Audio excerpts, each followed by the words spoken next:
Okay, throw it out there. Who's the first? I'm starting at quarterback. That's.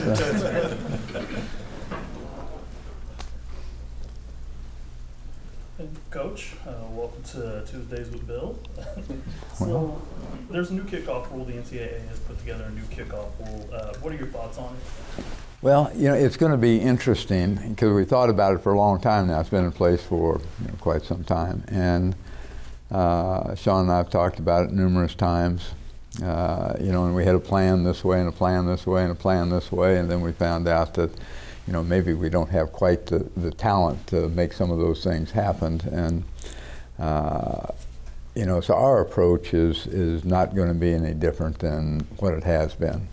And so nothing really will change for us. What we don't know, and the uncertainty of it, is how other people are going to approach it. Will they fair catch that ball that comes down to the 2-yard line or not? And will teams not kick to us? Will they try to put the ball up and force you to make the fair catch and get the ball on the 25? We have been fortunate in past X number of years, in our entirety here, that our coverage units really have been, I think, very good. And normally, unless they let it go in the end zone, normally we've gotten the ball or gotten the opponent to have field position that is inside the 25 anyway. We'll say it's normally much more than that, but so that's worked in our favor, to go ahead and kick it and cover and hope that they return it. But I don't know, we may not have that opportunity to do so because of that. So we're not going to change anything. We're going to see how other people do it and kind of read and react, maybe as much as anything. Gotcha. Speaking, you were first talking about it. Do you have an idea of who's going to start? I thought I did earlier in the week. I truly did, but it's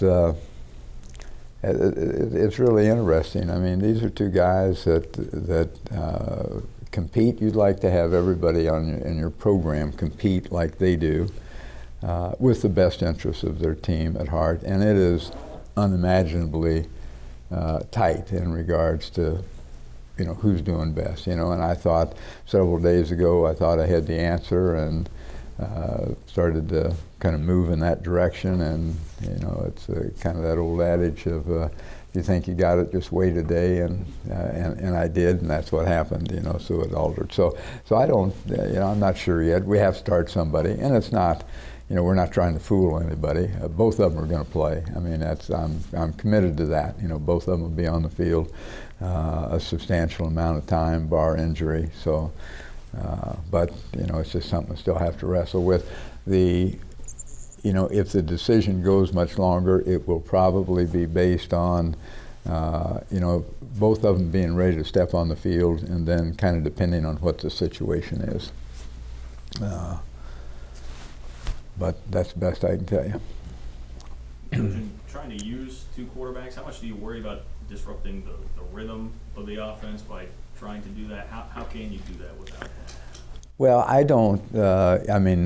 We practice. We've had however many practices we've had, 20 some odd practices, and they have both, taken their repetitions with the number one group, and they've alternated back and forth between the ones and the twos, and there hasn't been any disruption. There is no lack of continuity, from one to the other. Our offensive line, everybody else is very comfortable with either one of them, and they both had the same amount of repetition, so doesn't get any different from one to the other. And as I've said so many times, they are, everybody wants to say one can do this and one can do this. They both do the same things, about exactly the same. So. I also wanted to ask about Mike McCoy. We didn't see him at Fan Appreciation Day. What's his status right now? Well, we're uncertain about Mike. And I won't have an answer. Won't have an answer until I know. And right now, it's doubtful that he'll participate this week. But we still have some more stuff that's taking place. So I can't give you an answer yet. staying at running back, you have Dalvin Womack listed as the number 2 at that position. What has he done to earn that spot for you guys? Well, I think, really it's, it's he and Justin Silman. There's not a distinguishable amount of difference in terms of productivity. Now, they are different types of backs, and there's some things that Justin can do that Dalvin doesn't do as well, and vice versa. So I would say, both of them really are number 2 right now. You ask about Dalvin. Dalvin's just, he's a quick young guy. He's got good eyes, good vision, makes good decisions about where to put the ball. He can accelerate well, a variety of things like that. Bill, I don't know much about Blake Lynch other than that he's just 5'5". Other than his size, what can you tell us about how did he win that job? Well, he's not even close to being 5'5". Why fit at 5'5"? Is that what he's listed at? Yeah. Well, maybe we're trying to pump him up a little bit. He was standing on a brick wall when we measured that one then. He's a neat little guy. He's won the job up to this point in time. He has just outperformed the other kickers, and he's kind of fun to watch because all of a sudden now he's developed the ability to hit them from a distance. And we kept him, all of them, close range initially just to see if we can get somebody to get it between the poles. And so he became very effective that way, very consistent.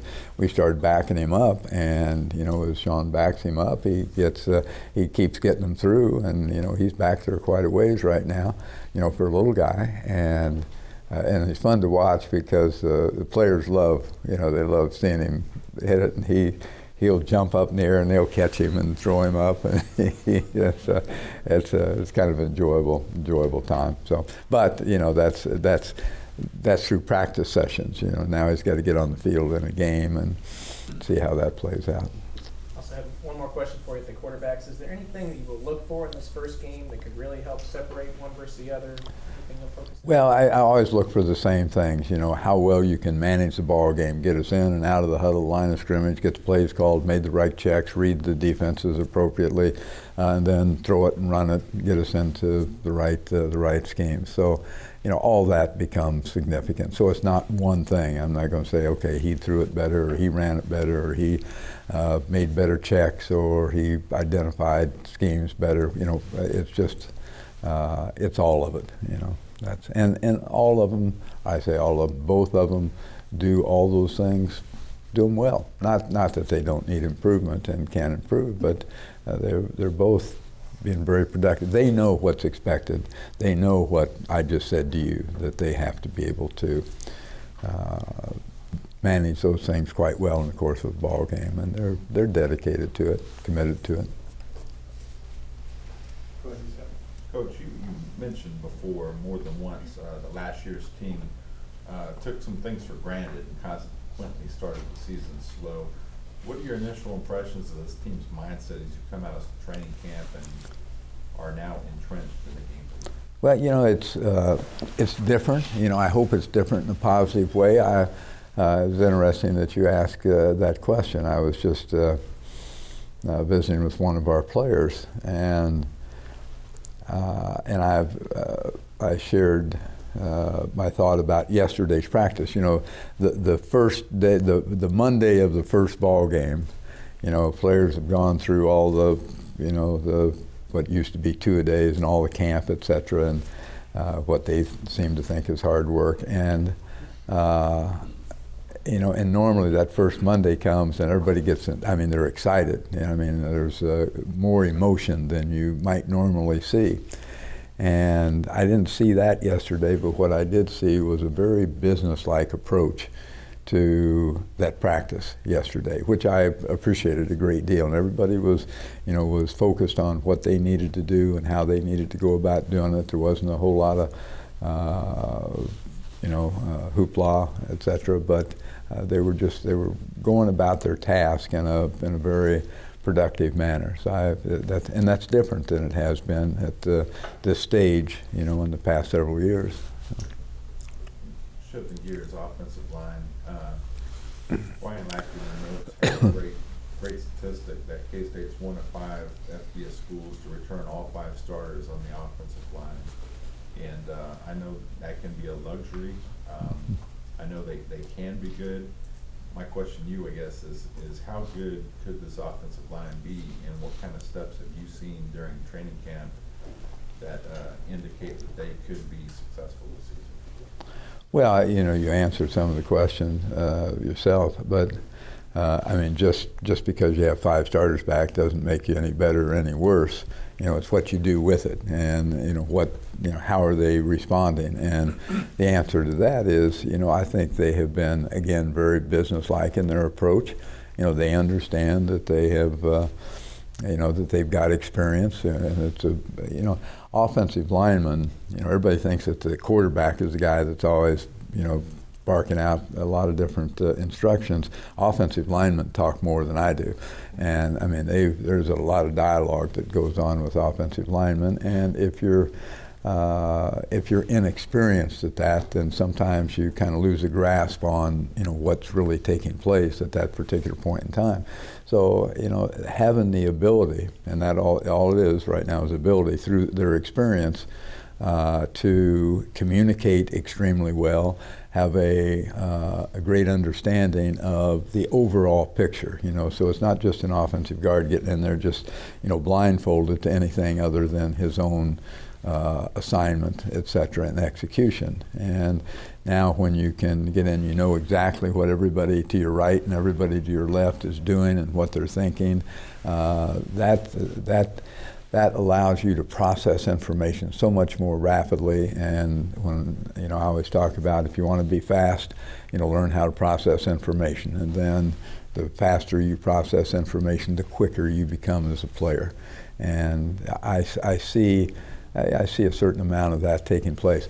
They to this point in time, they haven't taken anything for granted. We had some competition at the at one of the guard spots, and that's just kind of guys that hadn't quite gotten ingrained to what I just talked about. And but I think that's moving forward in a positive direction. More than you wanted to know, I'm sure. Over here, I just know since the end of last season, every time we've met with you, you've kind of been pretty hard on the receivers, talking about looking for more consistency from them. I guess now that you've seen them through camp, are you feeling better about the receivers heading into the opener?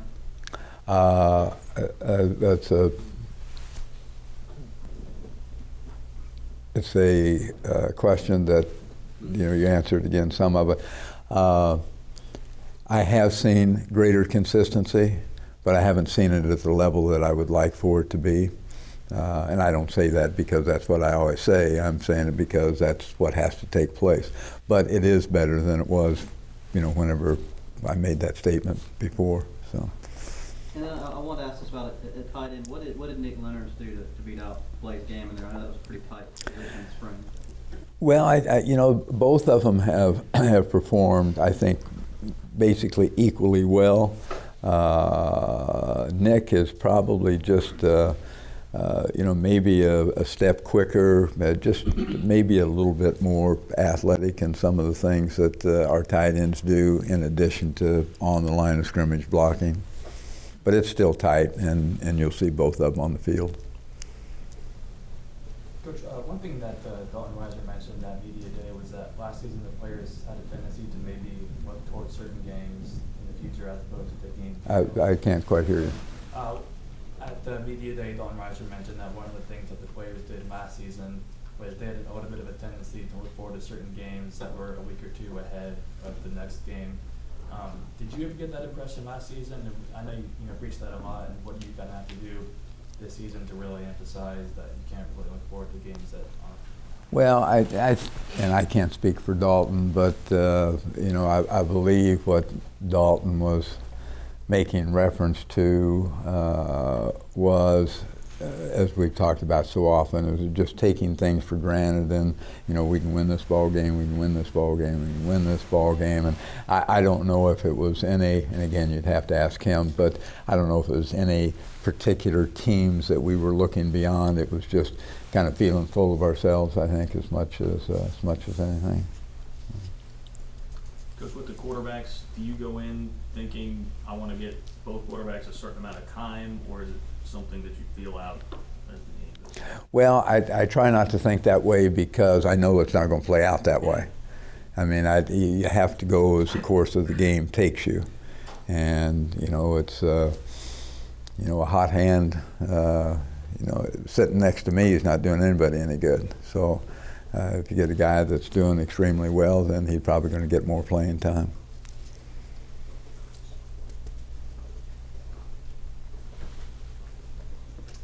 Who would be the number 3 quarterback right now? Hunter Hall probably, although that's extremely close. But I think right now, considering the fact that he has more experience on the field with us and in our program, that he would be the number 3 guy. But there's some other guys that are doing a nice job. And do you have a health update on Elijah Sullivan? Elijah Sullivan, health? Yeah. Seems to be fine to me. You think he'll play this week? If he doesn't, I'll have to come to you and find out why you asked that question. You've spoken highly of Alex Barnes during this offseason, Coach, and Alex has spoken about his kind of doing double time on his workouts. Have you seen that benefit him at this point in time, coming out of training camp as he hits toward the season? Well, I think everything benefits him. I mean, in terms of what's in the program and things to do, I think what's benefited him as much as anything is just, the commitment to it and the desire to do it. He's totally committed to the process, so to speak, and that's what takes him into, overtime work, so to speak. But he's done quite well. Had a good camp. Coach, with Kendall Adams being back in the secondary and healthy now, have you seen that? Who? Kendall Adams being back in the secondary, have you seen just kind of his leadership role now as a senior, just kind of take it up to a new level and kind of have this unit clicking pretty well? Well, his leadership is, has always been prominent. It's been a quiet form of leadership. I mean, he's not a major vocal guy, but he does have a command of what takes place in our secondary and can make calls and do all those things. I'm just pleased. He's got his weight down and he's running around well and probably playing right now as well as I can remember. Bill, you said business-like a couple moments ago. Maybe that's what your answer would be, but what's this team's personality right now? And granted, maybe it changes a little bit as the year goes along, but what's team's personality and what intrigues you most about this team before your first game of the year?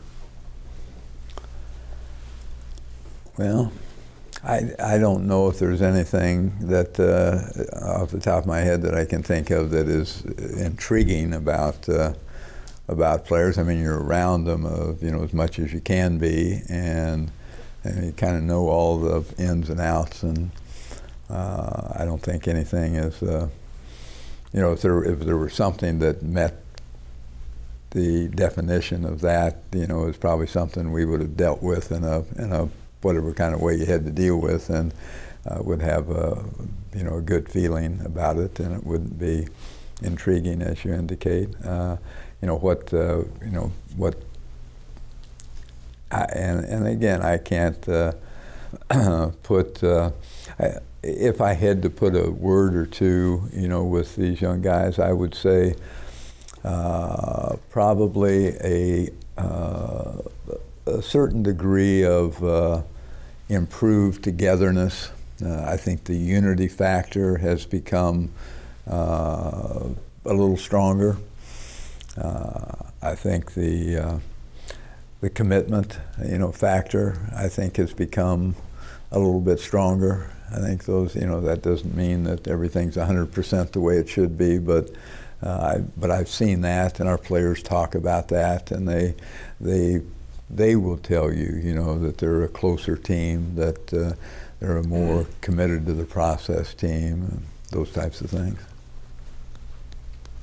In the spring, someone kind of mentioned, they asked a question like they thought, like, look at all the talent that you have at the defensive end spot, and you said, well, maybe they have it, but they just don't, they haven't proven it to me on a consistent basis, because I think you used that one snap looked really good, the next is kind of off. Have you seen them show kind of more of what you want to see in that area, whether it's Reggie Walker or whoever else? Well, I think so. Yes. You know, I don't feel uncomfortable with that position right now. I think you know, there were some things that we had some difficulty with. It's probably more schematic than anything else, but I've seen them come through that during the course of these preseason practices, and I think all of them have you know, have done well. I'm pleased with that group. And I guess I'll ask about it, since I think we're almost 20 minutes in here and haven't asked. What have you seen from South Dakota? What can you tell us about them that really stands out to you on film? Well, you know, I've a lot of different things. I think Bob Nelson, you know, the head coach. I mean, he's got 198 victories, so he knows how to coach the game. I read something the other day. He became a head coach the same time that I did in 89. But you know, they've been a very productive offensive football team. They had.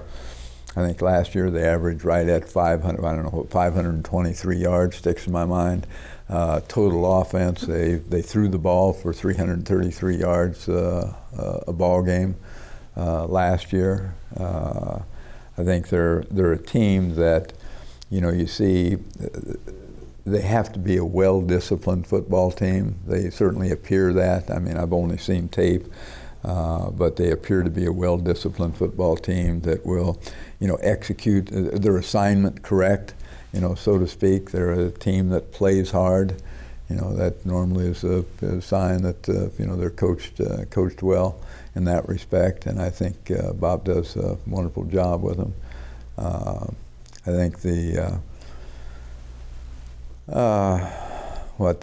defensively. You know, they're, again, play hard, et cetera, et cetera. They're a physical defensive football team. They have some positions that they run well, some that maybe not quite as well, but I think they make up for that in terms of how aggressively they play. And as I said, I think there's a high degree of discipline there, which allows them to, I'm repeating myself, but allows them to process information more quickly, and consequently, they play faster because of that, and that's beneficial to, you know, to any football team. A lot of experience coming back. I don't know exactly, you know, the recent depth chart that was put out here yesterday or whatever. Is a little different than what our depth chart was, so there's maybe some changes. So there's some uncertainty on our part, you know, who will start and who won't. But you know, if they start them all, they've got 9 returning starters on both offense and defense. So you know, that's virtually the whole team. And you know, of course, you know, they're missing everything quarterback from last year, but you know, I watched their spring game on numerous occasions, and in all honesty, I don't see a great deal of difference between the one they're coming here with, Simmons, from the one that they had last year, who was a very fine quarterback. This one can do it all as well, and with poise. I think it's been since the last time we talked to you that your new contract was announced. What did you want to get accomplished with that, and are there some recruiting advantages to having a 5-year contract? Well, everybody wants to tell me there is, but you know, I don't know. Yeah, so we'd probably recruit better if they thought I wasn't going to be here. Daquan Patton, how ready do you feel like he is to step into the role that he's Well, he's still got things to learn, but you know, he's earned the right to, you know, fit in the position, and he's you know, he's made great strides. You know, really has done a nice job. He's very committed to what he's doing. He's into it. He pays attention. He learns. He's a good film watcher. He's you know, upstairs, you know, quite frequently watching videotape on his own. So, but as I said, you know, he's new in the program, so he's got some development still to take place. But he's made, you know, a great deal of improvement and learned some things that he just really didn't have on his plate before, and it just tells me that that the learning won't stop. You know, that he will continue to process information and ingrain it into his day-to-day work. Good young guy. Any questions in the back?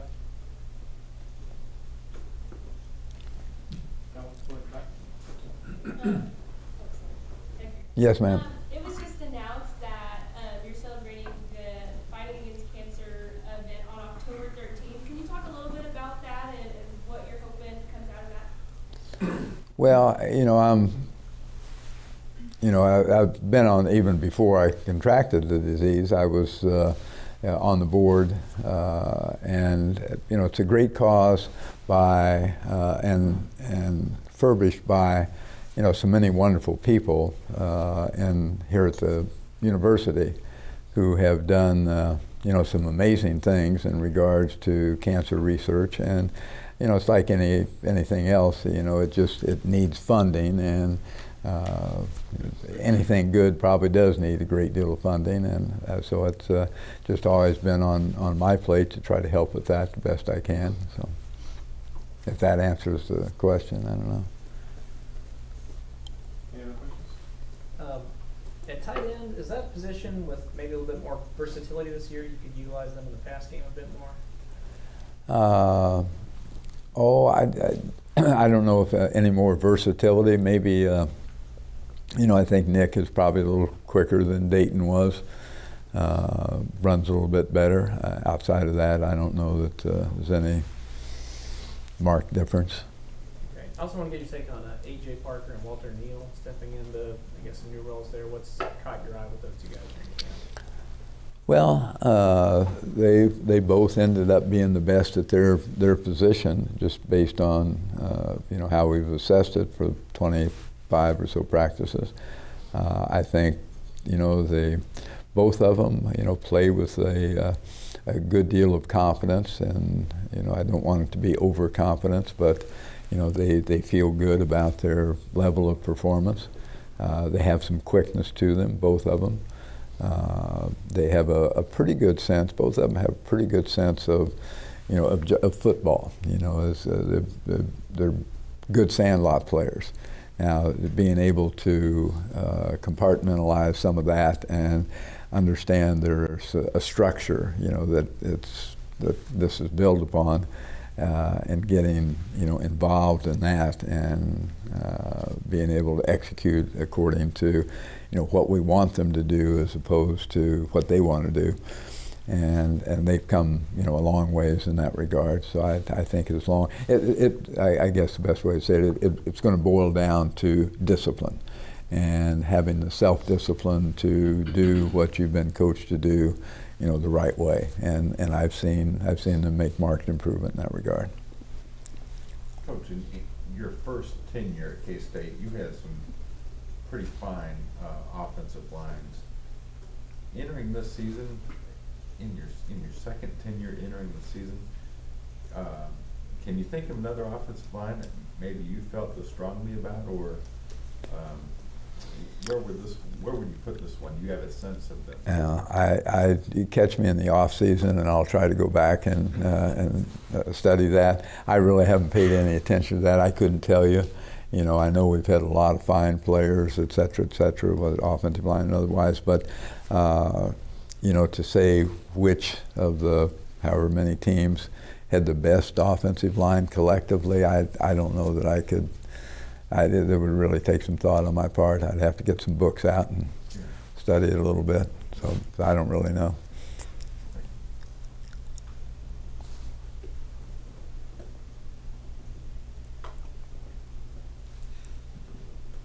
I know when we talked to you at the media day, you know, you mentioned that it was going to end up as like Shelley and Zuber, you know, and that's what they are on kick and punt return.